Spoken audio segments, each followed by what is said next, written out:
इस वक्त सभी लोग कोरोना के बढ़ते संक्रमण के कारण परेशान हैं। वहीं कोरोना कहर के चलते जारी लॉकडाउन का गहरा असर सभी वर्गों पर पड़ा है। रविवार को केंद्रीय कृषि राज्य मंत्री कैलाश चौधरी ने लॉकडाउन के दौरान किसानों की सुविधा के लिए उठाए गए विभिन्न कदमों के बारे में जानकारी दी और कैलाश चौधरी ने गहलोत सरकार पर गंभीर आरोप लगाते हुए कहा, सरकार कोरोना को परास्त करने को लेकर पूरी तरह विफल रही और किसानों के साथ सौतेला व्यवहार किया है। केंद्रीय कृषि राज्य मंत्री कैलाश चौधरी ने प्रदेश सरकार पर आरोप लगाते हुए क्या क्या कहा, जानने के लिए देखिए पॉलिटॉक्स की इस खास रिपोर्ट को। ये है टॉक्स न्यूज नेटवर्क और आप देख रहे हैं पॉलिटॉक्स, राजनीति का कच्चा चिट्ठा। कोरोना कहर के चलते जारी लॉकडाउन का सभी वर्गों पर गहरा असर पड़ा है। किसानों को संबल प्रदान करने के लिए केंद्र सरकार द्वारा कृषि क्षेत्र में प्रारंभ की गई विभिन्न योजना एवं लॉकडाउन के दौरान किसानों को सुविधा के लिए उठाए गए विभिन्न कदमों के बारे में रविवार को केंद्रीय कृषि राज्य मंत्री कैलाश चौधरी ने जानकारी दी। इस दौरान कैलाश चौधरी ने प्रदेश सरकार पर गंभीर आरोप लगाते हुए कहा कि गहलोत सरकार कोरोना को परास्त करने को लेकर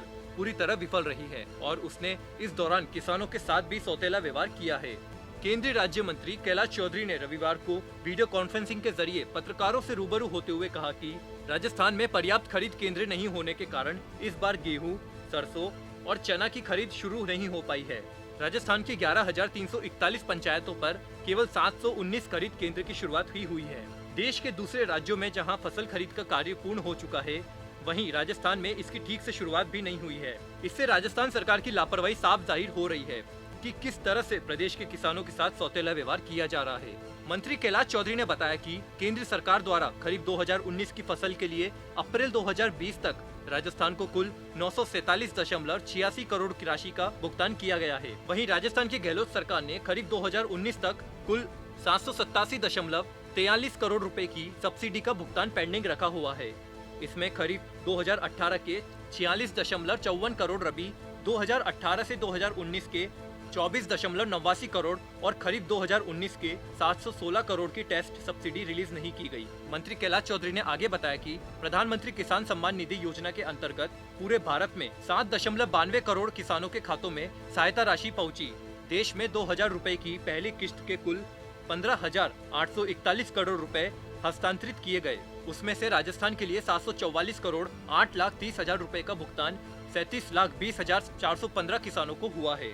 मंत्री कैलाश चौधरी ने आगे जानकारी देते हुए बताया कि रबी फसल कटाई के दौरान राजस्थान के किसानों को लॉकडाउन के दौरान बड़ी राहत देने के लिए किसानों की रबी फसल की प्रति किसान खरीद 25 क्विंटल प्रतिदिन से बढ़ाकर 40 क्विंटल प्रतिदिन कर दी गई है। इसके साथ ही किसानों को उत्पाद की खरीद की रिपोर्ट मिलने के 3 दिन में भुगतान कर दिया गया। किसान उत्पादों को खराब होने से बचाने के लिए किसान रेल शुरू की गई। किसान रेल में 59 रूट पर 109 ट्रेन शुरू की गई। मंत्री कैलाश चौधरी ने आगे कहा कि प्रधानमंत्री गरीब कल्याण योजना के तहत अब 15.65 करोड़ महिलाओं के जनधन खाते में 7,825 करोड़ रुपए जमा करवाए गए, जिसमें 67,22,100 राजस्थानी महिलाएं हैं। इन महिलाओं को 336 करोड़ 10,50,000 रुपए की राशि डाल दी गई है। पॉलिटॉक्स ब्यूरो, जयपुर। ये है टॉक्स न्यूज नेटवर्क और आप देख रहे हैं पॉलिटॉक्स, राजनीति का कच्चा चिट्ठा।